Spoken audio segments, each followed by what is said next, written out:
Appreciate the opportunity to stand here today and talk about Bill C-9. It's an act to amend the Income Tax Act. Now, this piece of legislation has three main components to it. The first is to create the Canada Emergency Rent Subsidy, which will provide rent relief for qualifying businesses until June 2021.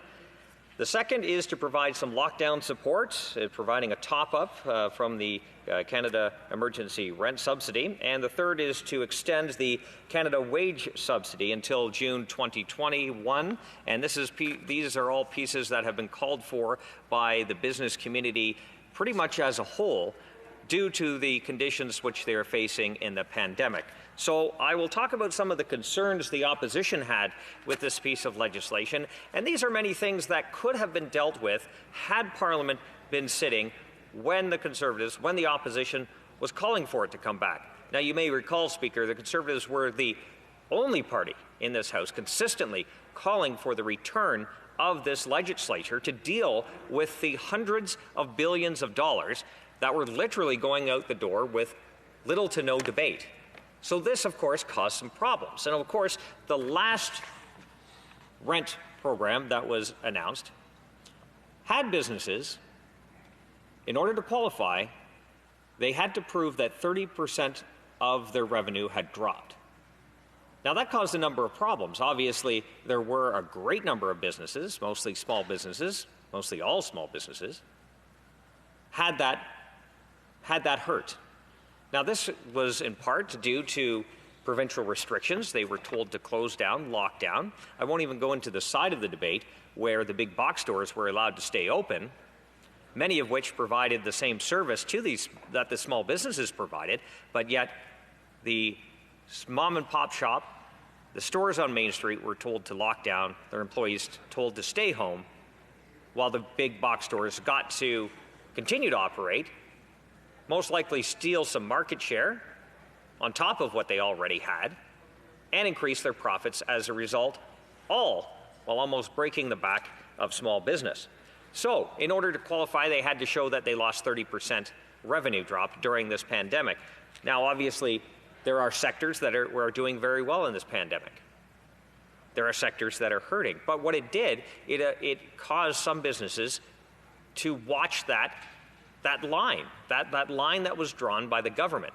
If they earned $1 more, they wouldn't qualify for that subsidy. The other problems we had is that the initial rent subsidy only covered about 10%. The take-up was only about 10% of businesses across the country. That leaves 90% of businesses without being covered. And to make matters worse, and if anyone needed more proof that this was a complete disaster, the Prime Minister initially gave control of this program to the Canada Mortgage and Housing Corporation, which does residential mortgage insurance and not commercial rent. So, of course, incapable of running that program, the Crown Corporation subcontracted that to a company whose vice president is married to the Prime Minister's chief of staff.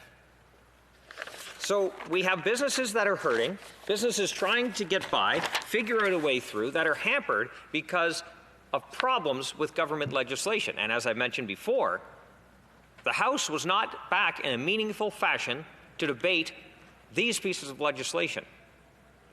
We saw early on, Speaker, that we had problems with the CERB.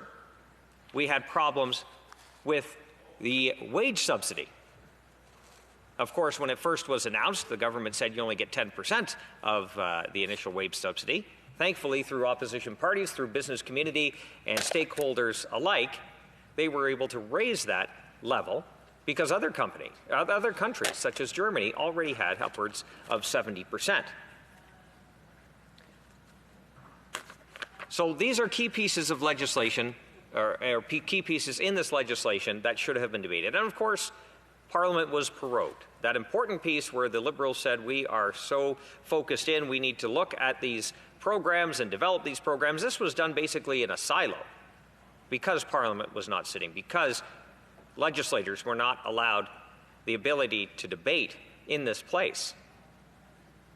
So as we move forward, we need to talk about the recovery. And how do we do that?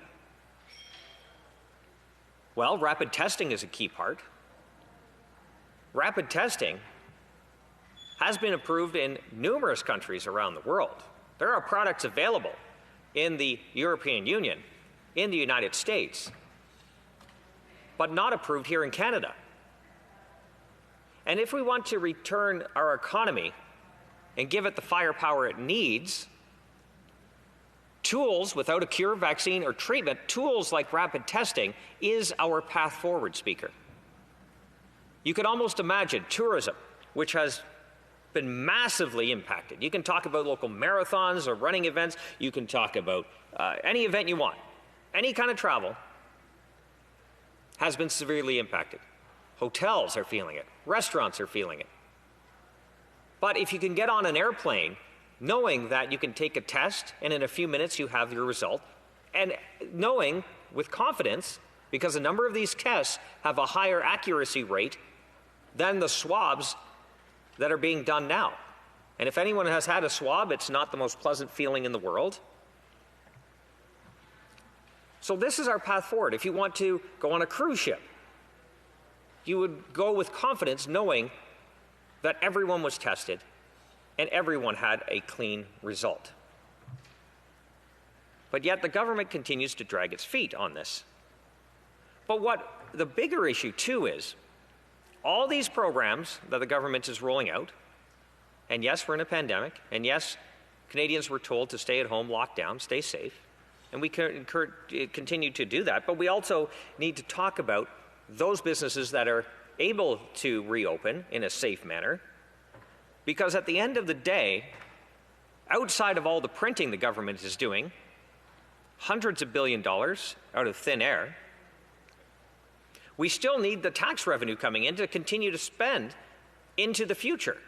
If the business is shut down, where is the government getting the money from? If people who are working in these businesses are unemployed, where does this money come from?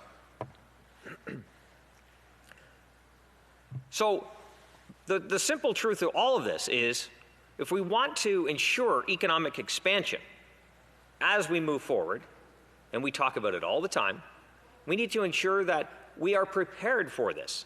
Now, a number of our anchors within our economy, such as the oil and gas industry and the mining industry, they've taken a hit because of this government's policies. I can name a few: Bill C-69, the tanker ban, and I could go on and on. We have coming up the Clean Fuel Standard, which is going to significantly increase the price of food that is domestically produced in our country. And of course, I'm sure the government will come up with yet another program to solve the problem they caused in the first place, and round we go. But when the economy is firing on all cylinders, more people are able to keep more of their money. And that means more outside their necessities: housing, clothing, food. They have more discretionary spending. And with discretionary spending, you're able to make purchases beyond those needs that I just listed. And there are some people that believe it's just frivolous. They don't, why would anybody want anything extra? Well, it's because we like it, because it gives us joy in our lives. And if our factories are shut down and people aren't able to go back to work because we have seen uncompetitive advantages that this government has brought in through the tax code that is forcing jobs elsewhere. I can give you an example here in the province of Ontario, some of the highest electricity prices anywhere in North America. Manufacturing is running out the door. During the Ontario Liberal rule, we lost 300,000 manufacturing jobs. So, Speaker, as we go on, I know I only have a minute left, so we need to ensure that businesses remain strong, that these programs are debated in legislatures such as this. The provinces work with the federal government within their own jurisdictions to manage this pandemic, but also work to ensure that we are able to safely reopen the economy. Rapid testing is one, but also ensuring these programs, like is in Bill C-9, are implemented in the best fashion possible, and you do that through debate, through back and forth in chambers like this. So I appreciate the time, Speaker. I look forward to the questions. Questions and comments. Question et commentaire. The honourable member for Brampton East. Thank you, Mr. Speaker. Thank you to the honourable member for your speech. Today's Stats Canada updated job numbers show that Canada's labour market gained another 84,000 jobs. 2.3 million Canadians have returned back to work after losing their jobs. That means support for our businesses, the CEBA, the Canada Emergency Wage Subsidy, and our rent assistance is working. The honourable member opposite presented a very dim picture, and I'd like to hear what he says about today's job numbers. The positive way that the trend is moving. I'd like him to comment on that, if you don't mind. Through you, Mr. Speaker. For Haliburton, Kawartha Lakes, Brock. Thank you, Speaker, and I appreciate the question from the member opposite. Obviously, we have been talking all along about the need for Canada's economy to get on track and the government to fine-tune its programs that it implemented with basically no oversight because they hampered the role of Parliament in a large part.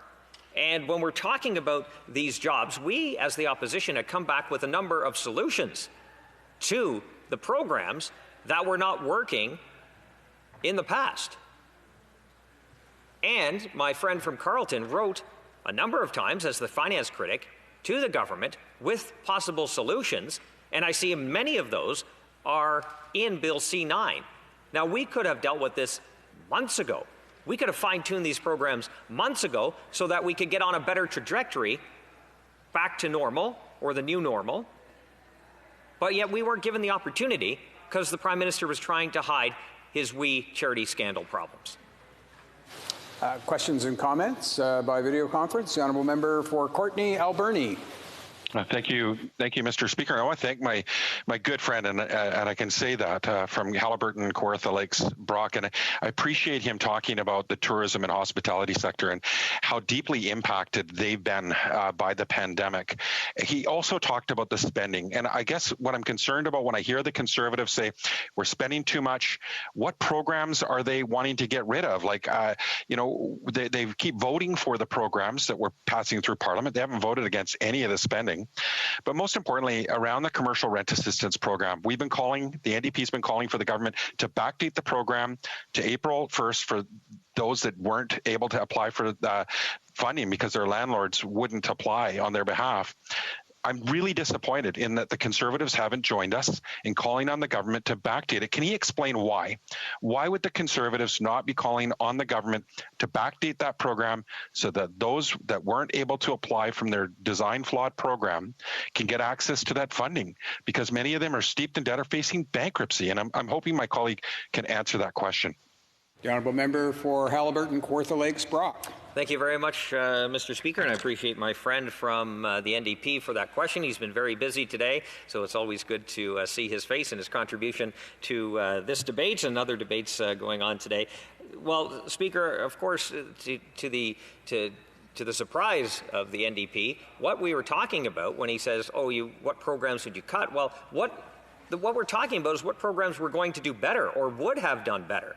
And a lot of the solutions that the Liberals put in this piece of legislation, Bill C-9, are things we have been talking about for months. And I'm sure, and I have no doubt, that my friend from the NDP is hearing these very concerns that have been addressed in Bill C-9, finally, from his own community, from his own Chamber of Commerce, because I know I have.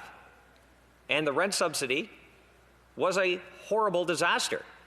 90% of businesses didn't even bother applying. That was a complete travesty, but something that could have been fixed had the legislature, the House of Commons, been in session. So I also asked my friend, why did the NDP support the Liberals in shutting down this place? We have time for one more short question and response. Questions and comments. L'honorable député de Longueuil, Charlebois. The honourable member. Thank you, Mr. Speaker, and I'd like to thank the member opposite for his speech. And based on his feedback, I'm assuming that he and the Conservative Party will be supporting C-9. As he mentioned in his speech, when the pandemic hit, we were building the plane at the same time we were flying it. Was it perfect? No. And that's why through collaboration, through debate, through this process, we can make things better. So I'd ask the member opposite if he will be supporting this legislation. Thank you. Well, member for Haliburton, Kawartha Lakes, Brock. Thank you, Speaker, and I appreciate the question from my friend opposite. I believe, as I mentioned, a number of the issues and concerns that we had with the original piece of legislation, the original for the rent subsidy and others, were for the most part being addressed in here, and we do appreciate the fact that there was collaboration finally on this subject, especially now that we're able to get back to Parliament. I know we're doing it in cohorts, but this is some of the work that we can do together, and the fact that we can have a point, counterpoint, and having a discussion, and we can fine-tune some of these programs, because at the end of the day, no matter, we may disagree on some options and some programs, but I think we all want the same thing, and that is a strong Canada and the fact that our main streets aren't decimated and that people are able to go to work and earn a living. So I think we're on. Resuming debate.